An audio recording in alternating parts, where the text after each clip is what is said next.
Cognitive therapy. Cognitive psychology also gave rise to cognitive therapy and the cognitive behavioral therapy. While psychotherapy focused on the unconscious, cognitive therapy is more focused on perception or the conscious mind. Illnesses such as OCD or paranoia has a lot to do with our perception. Therefore, cognitive therapy involves recognition of the problem, rational explanation, and then some behavioral changes in which the patients are active participants. Aaron Beck, born in 1921 and died in 2021, argued that while psychotherapy relied on each patient's account because the unconscious cannot be empirically studied, cognitive therapy, on the other hand, can be studied empirically because it studies perception, which is our consciousness. To treat a disorder, one must understand it on the perceptual level. He likened psychoanalysis to religion because both functioned on faith rather than empirical data. To treat his patients, Beck asked them to assess their perception against reality. In other words, when one compares their thoughts and ideas against the objective reality, one can easily see if their perception of reality is distorted or not. We often make things up in our mind. For example, the world is not as terrifying as some would make up in their mind, or the world is not as beautiful as some would imagine it to be. A good example is what is called Paris syndrome, in which the Japanese tourists visiting Paris have a distorted perception of the city as a kind of romantic heaven on earth. When they come face to face with the reality of Parisian people, often cold and rude, their expectations are crushed, and when they return to Japan, they go through a therapy and special clinics set up to treat this syndrome. Another example is the old saying that some people see the glass as half empty while others see it as half full. So our perception of reality has a lot to do how we feel about reality. So cognitive therapy relies on bridging patients' perception with this objective reality.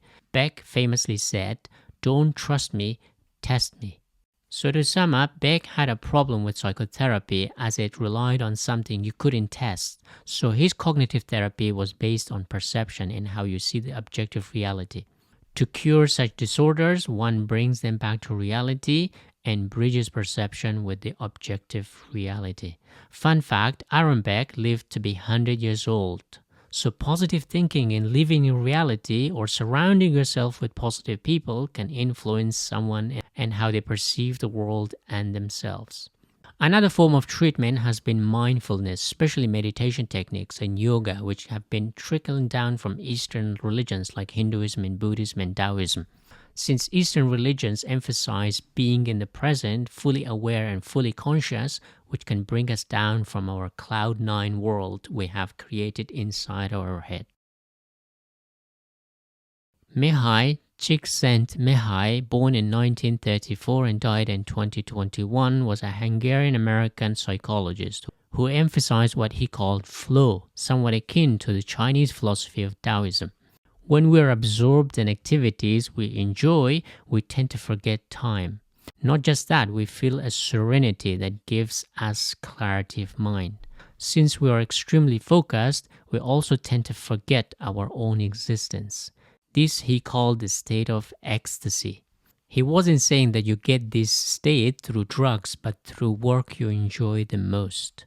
Fiction writers, artists, athletes, musicians, and monks experience this when they are fully absorbed in what they do.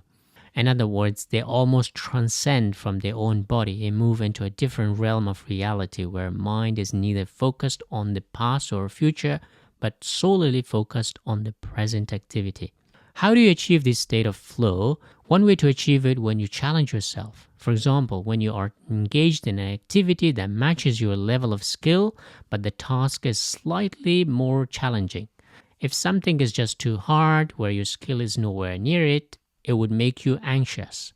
Also, if something is extremely easy, you get bored. So the perfect balance is when the task is just slightly above your skill that demands your best effort or eagerness to learn. This matches how we perceive purpose in storytelling. A hero must face challenges, and his or her true character comes out in how he or she overcomes problems. So, to put it simply, cognitive psychology is mostly focused on attention and memory. So, our body gives us sensation through our senses, and our mind gives us perception.